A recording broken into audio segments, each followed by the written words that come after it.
Greetings in the precious name of Jesus Christ. ಯೇಸು ಕ್ರಿಸ್ತರ ನಾಮದಲ್ಲಿ ನಿಮ್ಮೆಲ್ಲರನ್ನು ಸಹ ನಾನು ಅಭಿನಂದಿಸುತ್ತೇನೆ. Welcome to this Kannada Sunday service of Ebenezer Ministry. ಎಬೆನೆಜರ್ ಮಿನಿಸ್ಟ್ರಿಯ ಈ ಭಾನುವಾರ ಆರಾಧನಾ ಕೂಟಕ್ಕೆ ನಿಮ್ಮೆಲ್ಲರನ್ನು ನಾನು ಸ್ವಾಗತಿಸುತ್ತೇನೆ. Isaiah chapter 49 verse 16. ಈ ದಿನ ನಾವು ವಾಕ್ಯ ಧ್ಯಾನ ಮಾಡಕ್ಕೆ ಹೋಗೋಣ. ಯೆಶಾಯನು 49:16 ವಚನ. Behold, I have graven you upon the palms of my hands. ಇಗೋ ನನ್ನ ಅಂಗೈಯಲ್ಲಿ ನಿನ್ನನ್ನು ಚಿತ್ರಿಸಿದ್ದೇನೆ. Prophet Isaiah warned the people of Judah about the imminent Babylon captivity. ಇಲ್ಲಿ ಐಸಾಯನು ಆ ಒಂದು ಬಾಬಿಲೋನ್ ದೇಶದ ಸೆರೆವಾಸದಲ್ಲಿದ್ದಂತಹ ಜನಗಳಿಗೆ ಈ ಮಾತನ್ನ ಹೇಳ್ತಾನೆ. He also offered words of comfort to them. ಅವರಿಗೆ ಅಷ್ಟು ಮಾತ್ರ ಅಲ್ಲ, ಸಂತೈಸುವಿಕೆ ಮಾತುಗಳನ್ನು ಸಹ ಹೇಳ್ತಾರೆ.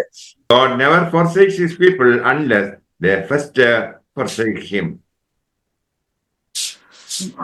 ದೇವರು ತನ್ನ ಜನಗಳನ್ನು ಎಂದಿಗೂ ಸಹ ಬಿಟ್ಟು ಬಿಡುವುದಿಲ್ಲ. ಅವರು ಮೊದಲು ದೇವರನ್ನ ಬಿಟ್ಟು ಹೋಗುವ ನಿಮಿತ್ತನೇ ಆತನ ಬಿಟ್ಟು ಬಿಡ್ತಾನೆ. Those who trust in him shall never be forsaken despite external difficulties and violence against them. ಯಾರೆಲ್ಲ ಆತನ ಮೇಲೆ ಭರವಸೆ ಮತ್ತು ನಿರೀಕ್ಷಣೆ ಇಟ್ಟುಕೊಂಡಿದ್ದಾರೋ ಅವರನ್ನ ದೇವರು ಎಂದಿಗೂ ಸಹ ಬಿಟ್ಟು ಕೊಡಲ್ಲ. ಅವರು ಬಿಟ್ಟು ಹೋದ ನಂತರ ಅನೇಕ ಕಷ್ಟಗಳಲ್ಲೂ ಸಹ ಹೊರಗಡೆ ಅನೇಕ ವಿರೋಧತ್ವಗಳಲ್ಲೂ ಒಳಪಡುವುದುಂಟು. God guarantees never to forget what he has promised. ದೇವರು ಏನೆಲ್ಲ ವಾಗ್ದಾನ ಮಾಡಿದಾನ ಅದೇನೆಂದಿಗೂ ಮರೆಯೋದಿಲ್ಲ. David cried out to God, "Why have you forgotten me?" ಅವರು ಎಲ್ಲರೂ ಸಹ ದೇವರನ್ನ ಮೊರೆ ಇಟ್ಟರು, ನೀವ್ ಯಾಕೆ ನನ್ನನ್ನ ಕೈ ಬಿಟ್ಟಿದಿ ಎಂದು. Ancient Israel was complaining in the midst of their adversity, "My way is hidden from the Lord. My cause is disregarded by my God." So ನನ್ನ ಮಾರ್ಗಗಳಲ್ಲಿ ಆತನು ಗೂಢ ರಹಸ್ಯವಾಗಿ ಇಟ್ಟಿದ್ದಾನೆ, ನಂತರ ಆತನು ನನ್ನನ್ನು ಹೊರಗಡೆ ತರುವನು. It is unbelief which often makes us talk about God forgetting us when he does nothing of the kind. ಅದು ಅವಿಶ್ವಾಸವಾಗಿದೆ. ಯಾವುದನ್ನ ನಾವು ದೇವರು ಮಾತನಾಡಿದನ ಅದನ್ನ ಮರೆತು ಬಿಡುವಂತದ್ದು. Your image is inscribed on his hands. ನಮ್ಮ ಚಿತ್ರಣವನ್ನು ಆತನ ಕೈಯಲ್ಲೇನೆ ಮಾಡಿದ್ದಾನೆ. He can never forget. ಆತನು ಎಂದಿಗೂ ಮರೆಯುವುದಿಲ್ಲ. Ancient Israel, suffering from the pain of exile in Babylon, cried out, "Jehovah has forsaken me." To which God responded, "Can a woman forget her nursing child?" Israel ಪೂರ್ವಜನರು ಬಾಧಿಪಟ್ಟಾಗ ಅವರು ಆ ಒಂದು ಸೆರೆವಾಸದಲ್ಲಿ ದೇವರಿಗೆ ಮೊರೆ ಇಟ್ಟರು, ಯೆಹೋವನೇ ನಮ್ಮನ್ನು ಯಾಕೆ ಕೈ ಬಿಟ್ಟಿದೆ ಎಂದು. ದೇವರು ಅವರಿಗೆ ಸ್ಪಂದಿಸಿದ ಹೇಗೆ ಅಂದ್ರೆ, And she feel no love for the child he has born.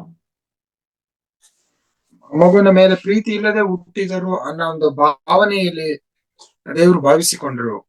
Even these may forget, but I will not forget you. ಆ ಮಗುವನ್ನ ಮರೆತಾರು, ನಾನು ನಿಮ್ಮನ್ನ ಮರೆಯಲ್ಲ ಅಂತ ದೇವರು ಅವರಿಗೆ ವಾಗ್ದಾನ ಮಾಡಿದ್ರು. Behold, I have inscribed you on the palms of my hands.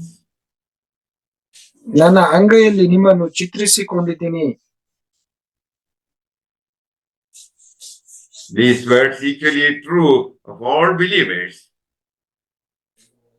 ಈ ವರ್ಡ್ ಸರಿ ಸಮಾನವಾದದ್ದು ನಮ್ಮ ಎಲ್ಲರಿಗೂ ಸತ್ಯವಾದದ್ದಾಗಿದೆ ವಿಶ್ವಾಸಿಗಳಾಗಿರುವಂತವರಿಗೆ. God has graven thy person and all that concerns thee. ದೇವರು ತನ್ನ ಅಂಗೈಯಲ್ಲಿ ಎಲ್ಲ ವ್ಯಕ್ತಿಗಳನ್ನು ಆತನು ಚಿತ್ರಿಸಿದ್ದಾನೆ.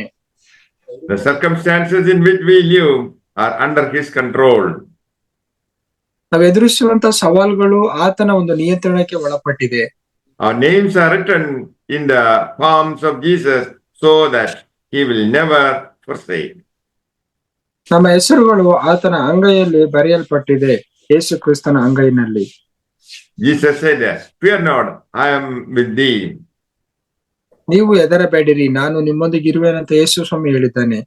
If you are weary, disappointed, and discouraged, battling for your life, know that your God has you in the palm of his hand.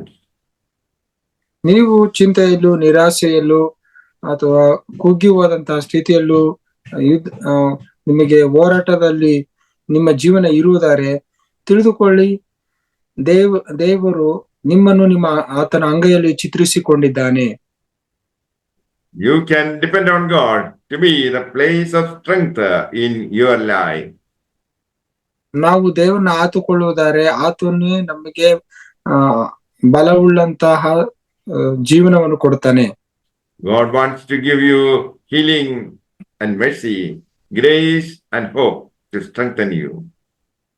ದೇವರು ನಮಗೆ ಆರೋಗ್ಯವನ್ನು, ಕರುಣೆಯನ್ನು, ಕೃಪೆಯನ್ನು, ನಿರೀಕ್ಷೆಯನ್ನು, ಬಲವನ್ನು ಕೊಡುವವನಾಗಿದ್ದಾನೆ. May the Lord bless you all with these words. Amen. ಈ ವಾಕ್ಯದ ಮೂಲಕ ಕರ್ತನು ನಿಮ್ಮನ್ನು ಆಶೀರ್ವದಿಸಲಿ. ಆಮೆನ್.